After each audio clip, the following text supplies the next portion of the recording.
Hello good people, and welcome to another Corona tutorial. In this one, we're going to be taking a look at the new Corona tile map that got introduced in Corona 11.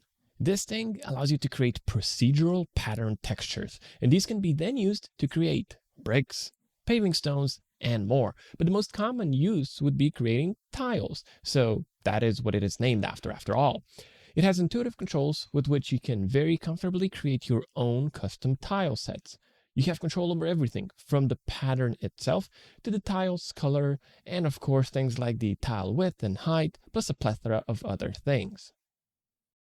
The idea here is that instead of modeling your tiles, the old school way, you can just create them through your materials, which can be a lot less time consuming and also in so many situations a lot less cumbersome. Now, all of this sounds really cool and great, right? But how about we take a look at some of the visual examples of some of the things you can create with the new Corona tile map. Well, here you can see we've got this nice bathroom, and the tiles you see in the bathroom, well, they're all created with the Corona tile map. Now, if we are a little bit more creative with our setups, we can come up with things such as this awesome tile pavement you see in front of you right now. This is actually a rendered image by one of our most venerable forum users, Romulus. Now, as with anything really, even this setup can be expanded. So what got added here are more noticeable gaps between the tiles, and those gaps, as you can see, have their own material as well. But hey, you can push this even further. And in this example, again, by Romulus, you can see how the tile map can also be used to define where we can scatter things. Like what was done here, where the gaps that the tile map generates were used to drive chaos scattering. So really, as you can see, there is a lot you can do with this new Corona tile map. Now in this tutorial, what we're going to do is we're going to get acquainted with the Corona tile map. We're going to look at some of its basic workflow so you understand how it works. Okay, so we've got our sort of barren floor here that we'd like to turn into a tiled floor, right? Now, the only assets that we have are these three bitmaps right here. We have the Diffuse bitmap with no tiles depicted on it, its roughness counterpart, and its normal map companion. All right, so what we're going to do first here is we're going to create a new Corona tile map. All right, and we're just going to simply plug it into the base color slot of our floor material. At this point, what we will also do is we're going to toggle real world scale to on here because we'll want to use the tile width and height parameters to set an exact size of our tiles in whatever metric or imperial units we want, right? If we don't go with real world scale, then the tile width and height will depend on these non-metric, non-imperial units that will be super dependent on the UVW mapping of your object. And that's probably not what you want because you do want to set the tile width and height to an exact measurement that you have, most of the time at least, right? Right. Now, because we're going with real world scale in our Corona tile map, we should also make sure that we have real world scale enabled on our floor. So what we're going to do here is we're going to add a UVW modifier to our floor, and we're just going to make sure that the real world map size in there is toggled to on. And with that done, a single tile will now be exactly the size that we define in our Corona tile map. So right here with these two parameters. All right. Let's pause the video for just a second. We have a bit of a quick advice at this point. If by any chance you've scaled up your original sort of floor mesh or whatever object you're trying to tile up, so to speak, that means that even if you have real world scale on, and also your UVW mapping set up all correctly here to use real world scale, right? These measurements will not work for you. So in that situation, what you can do, if these don't line up with what you see, is you can go ahead and you can try and resetting the X form for the selected object. Now, once you do that, and then, you just convert everything to a poly, and you add another UVW map modifier on top, use real world scale, now you're going to get that proper looking tile size. All right, so now let's play with the tile width here a little bit. Let's set that to 20 centimeters. And for the height, let's go with 10 centimeters. We're going with these sort of retro looking tiles, okay? And while we're at it, let's also maybe tweak the gap thickness a little bit. So what this parameter here controls is basically, well, the thickness of that gap that's there between the tiles. So if we go with 5 centimeters, you get these really large gaps. Maybe that's something that you want, but in our case here, we're just going to go with a value of 0.11 centimeters for the gap thickness for our tiles. Okay, and now just to round things off, I guess quite literally, I suppose, what we're going to do is we're also going to just ever so slightly want to increase our corner radius here. Now, if we go with a value of 1 centimeter, for example, or let's just go with 5 to better demonstrate that. That's a little too much. Let's go with 2 centimeters. You can see that this parameter, basically what it does is it just increases the radius on that corner. Okay, so 2 centimeters is going to be a little bit much for us here. So let's just go with 0.1, just so we, round those corners out just a little bit, ever so slightly, right? Right, so now we got our tiles in there, but they look rather plain. They're missing all of those basic ingredients for a good material, right? They're missing the diffuse maps, the bump maps, reflection maps, etc., etc. So that's what we're going to be taking a look at next year. So what we'll do here is we're going to take our diffuse bitmap, right? And we're just going to plug it into the tile color slot in our Corona tile map. And if you take a look at our interactive renderer, you can see that we get a pretty pleasing result happening.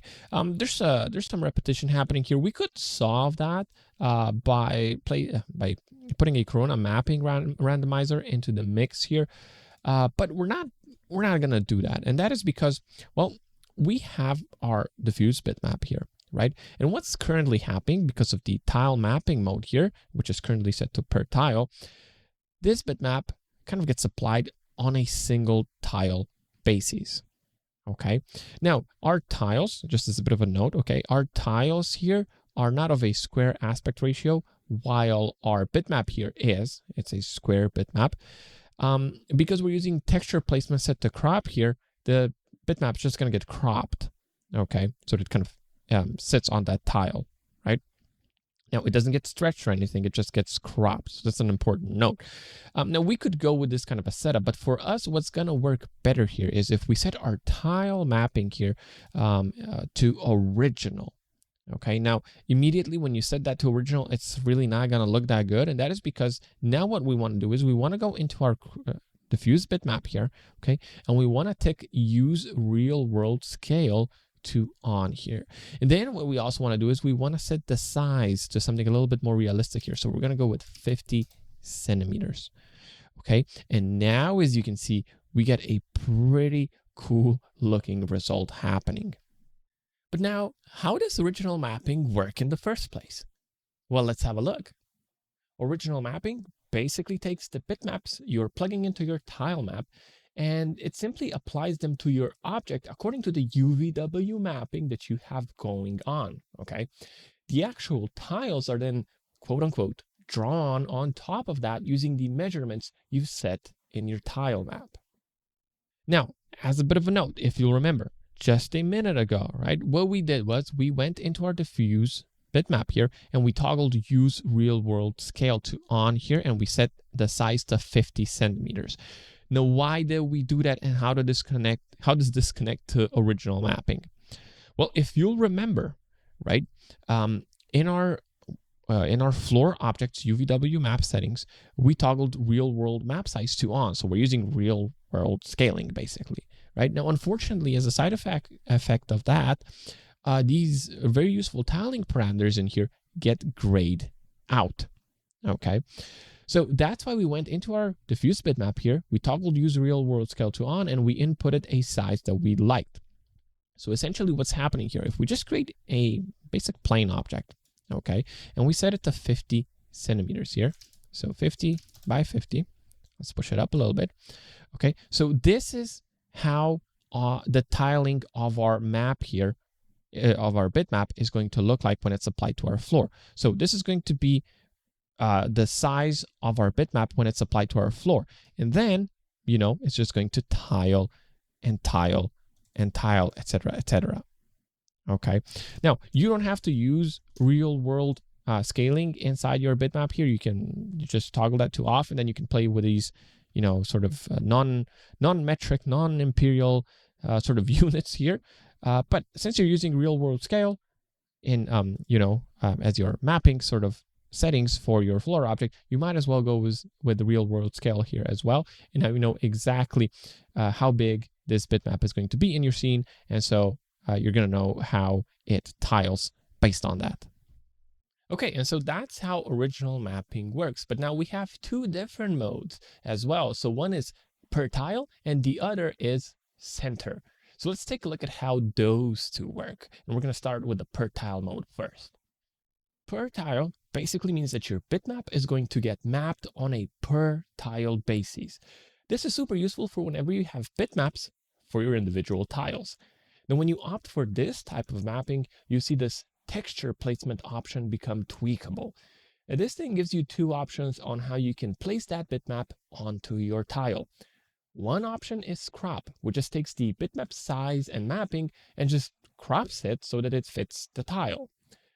Stretch is the other option, and what it does is it simply takes the bitmap and it makes it fit onto your tile, even if that means stretching it.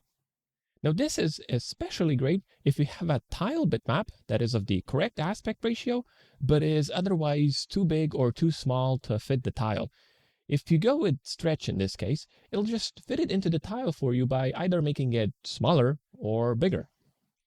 Now, if per tile is your tile mapping of choice, then what you can do is you can plug all those individual tile bitmaps into a Corona multi-map. In there, you can set your distribution method to tile ID so that your bitmaps get more randomly applied on your tiles. And then you can plug everything into the tile color slot. This way, you can achieve really cool randomization of those tiles so that things don't repeat themselves every X tiles or so. Additionally, if you want even more randomization, consider plugging in a Corona mapping randomizer right after the Corona multi-map. And in the mapping randomizer itself, you can go with the tile ID mode and then just simply randomize the position and maybe even the rotation parameters. Kind of depends on the bitmaps you're working with. This way, you'll really avoid repetition in your tiles. So yeah, just another quick tip right there. All right, but now we still have another tile mapping mode that we need to talk about here, and that is the center tile mapping mode. This thing basically takes whatever color value is at the complete center of the tile and then just applies the same color to the whole tile. And if that doesn't sound particularly interesting, well, this enables you to plug in a bitmap and then have shapes or forms drawn out on your entire tile setup, much like you see in the example image in front of you right now. So pretty useful stuff. Now, as we already mentioned, we are going to go with the original mapping mode because that's the mapping that we'll want in our particular scene here. And with that, as you can see, our tile's base color is all set up. Now, what is not necessarily all set up just yet is the gap color. And with the Corona tile map, you have control over that as well. So just go into your Corona tile map, and in there, you're going to be able to see that you have this gap color parameter. You can use a solid color as we currently are, or you can also plug in a texture in here. So let's bring one in. We're just going to duplicate that existing Corona bitmap, and we're going to copy the path of our gap texture in here. And in case you're wondering how it looks like, this is how it looks like. Just some details for those gaps that'll add those, I guess, realistic imperfections. All we have to do at this point is we just need to plug this thing into the gap color slot in our Corona tile map. Now, the mapping that is used for anything that you decide to plug into the gap color itself is original. And so if you want to adjust the tiling of the texture that you're plugging into the gap color, for example, what you ought to do is you ought to go into that texture's bitmap settings and just adjust the tiling in there, whether you're using real-world scaling or not. Now, one interesting parameter that you can also control for when it comes to your gaps is the gap distortion parameter. This thing is super useful because if you plug an imperfection map in it, you'll basically be turning those straight gap lines into less straight lines, which is especially useful for whenever you're creating outdoorsy things where things look just a little bit more, less straight. Do note though that to get cool looking results here, you'll probably need to keep in mind the scale of the map, as that will basically define the frequency of the distortions. And then also, gap distortion scale is going to be important because that will define how much of a strong effect the distortion itself has, okay? And then obviously setting the correct gap thickness will also be important. So I guess it's important to remember to play with all of these parameters to get the most optimal and cool looking results. Right, but now in our case here, we don't really want any distortions or, we want our tile setup to be kind of spotless. So we'll just basically disable all of the distortions. And now with that, we've basically concluded the base color setup for our tiles. And what we're going to focus on next here is going to be the bump effect. And, we're going to tweak the reflections a little bit. Before we hop back into our scene, however, we'll start off with a bit of a note, okay? So if you just want to have a single Corona tile map driving your bump effects, so without there being anything plugged into the tile map, okay, you'll see that by default, if this is your setup, the bump effect won't really work, okay? To get a setup like this working, what you're going to want to do is you're going to want to plug in a Corona bump converter node in between your Corona tile map and your material. So like this, as soon as you do that, as you can see, you can then very easily just use the tile map for your bump effects, okay? Without having to have anything plugged into the Corona tile map itself. And as a bonus tip here, if you start playing around with the blurring inside your Corona bump converter map, you're going to be able to see that you can affect how those bumpy edges look like. Now, the bump converter is not necessary if you do have a bitmap or a noise map or anything the like plugged into the tile map. So in our case here, we are going to plug this bitmap into the tile color slot of our tile map, okay? And as you can see, that bump is coming through just fine now. If we wanted the bump effect to come through on those gaps/grouts as well, then we can plug a bump map into the gap color slot here. And now the gaps have their own bump effect too. It's a little overemphasized, but you get the point. And so as soon as you have bitmaps or, anything similar plugged into the tile map, it can be used without the bump converter to generate the bump effect. And that holds true if you plug in normal maps as well, which is exactly what we'll do in our main scene. So to set up our normal map, what we are first going to do here is we're going to add an additional output to our Corona tile map, okay? So this is super useful because now what we can do is we can plug our normal map setup into the same tile map where we've plugged the base color texture, so our diffuse texture, right? And what that means is that all the same settings in the Corona tile map will apply to the normal map setup as well, which, that kind of spares us creating another tile map with the same settings here because, we want the tiles to be the exact same size. And, it just spares us having this additional Corona tile map here and making sure that it's synced with the original one, etc., etc. With the additional output that we've added here, we can just plug that normal map setup into that same Corona tile map that we had before. Just note that we've plugged our normal map setup here into the tile color slot 1 here. So now what we can do is we can make sure that our default output goes into the base color, just like it did before, right? And our additional output 1 here, we want it to go into the base bump slot in our material. And from here, it's all about just tweaking the bump value until you get it looking just right. All right, okay. Now, the same workflow applies to when you're setting up your reflections as well. Just add an additional output to your Corona tile map, plug in your reflection map, set up whatever you have going on there, right? And then just wire everything up correctly. So in our case here, that third output goes into the roughness slot. And then, do the same for your gap reflections as well.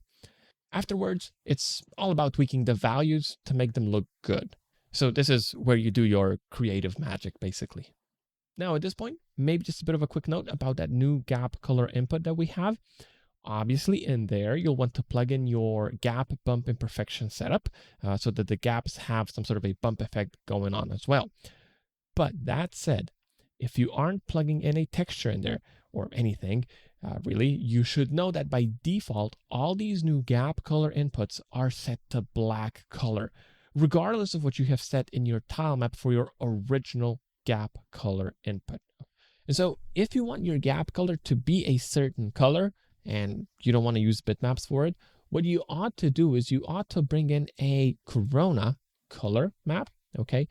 And then kind of set or dial in the color that way, okay? So like this. Otherwise, again, by default, any empty additional output slot here is going to have a completely black color. All right, and so with that, we're pretty much done with our setup. So what are we going to be doing next here for the remainder of this tutorial? We're going to be taking a look at some of the parameters that we still haven't touched on because they just weren't relevant for that particular scene. But these parameters are still very, very useful. The pattern selection here is probably at the top of everyone's list because, yeah, you can simply select a different tile pattern from the drop-down list, and that's the pattern in which your tiles will be arranged in. Okay, that's really all the science that there is to it. Now, if you don't like any of the patterns we've pre-made for you, well, you can also come up with your own one. Just set the tile pattern here to custom pattern, and then you can play with the formula down here to define your own custom patterns. If you don't know what any of these numbers here mean, well, you can just hover over them with your mouse, and you're going to get a very useful tooltip that'll explain the basics to you. That said, this is a fairly deep topic here, and it's a little bit more complex, and so we'll revisit this functionality in a future video. Separate from the patterns, what you can also play around with is the random variation of your tiles. So what you can do is you can change the width and row height randomization of your tiles, which will result in, each tile having a different size. Do note one thing, the value you input in here is a percentage value. And actually, that holds true for all of the randomization parameters in here. Then what you can also do is you can do a random shrinking of tiles in both their U and V directions, which you can basically think of their width and height. This works very similarly to what we did before, but this time around the tiles will change in size and the empty space, so to speak, will get filled with gaps. So pretty useful stuff. Now, that's not all, because you can also play around with the offsets in the U and V directions, which means that the individual tiles will get offset in either the U and V direction or both. But the value input in here basically says how much the tile can move into the gap space. Again, percentage values. So say you go with a value of 10, which equals to 10%, that would mean the tile can move up to 10% into the gap thickness itself. So in this case, you can achieve some really nice and realistic randomization of tile placement and gap variation. Last but not least, you can also rotate the tiles a bit with the rotation parameter. So if you go with, say, 80%, then you're going to definitely see how tiles will start rotating, right? Anything less than that, obviously, and the rotation randomization is less intense, or anything above that, and the rotation is more intense. Do note, though, that the rotation of the tiles will eat into the gaps. That's how it works. And that could also make you some really cool, realistic looking setups. Now, before we conclude this tutorial, maybe just a bit of a bonus round, hey? Let's just quickly go over this epic and relatively easy setup by Romulus, just to give you some sort of an idea of how fun it can be playing around with the tile map. So for the tiles, you'd probably want to set the width and height to what you want, then give those tile corners some radius adjustments, and while you're at it, you can also increase the gap thickness so there is actual room for stuff to grow between the individual tiles / stone blocks. Then, obviously, you can plug in textures for the tile and gap color. In this case, the gap color is, well, just a ground texture. Or, well, if we're being more precise, a mixture of a couple of different ones, really, just for that extra realism. Then, what you can also do is, you can leverage the additional input-outputs of the tile map to set up the reflective and bumpy properties of your material. And then for the scatter, what Romulus here did was he just created a black and white version of the original tile map and used that as a distribution map for the scatter. So basically, white parts is where things are going to get scattered. Now, you could also not have a separate tile map. You could just add another additional input-output to the tile map and just use the Corona color maps. to get the black and white version going. But, whatever makes things easy enough to understand and manage for you, then that'll work just fine. And that's really all that there is to it. That's how you can create similar setups yourselves. Thank you, Romulus, for the share here. All right, and with that, we are concluding this tutorial. Thank you so much for tuning in. We hope you've learned something new, and until next time, take care, everybody.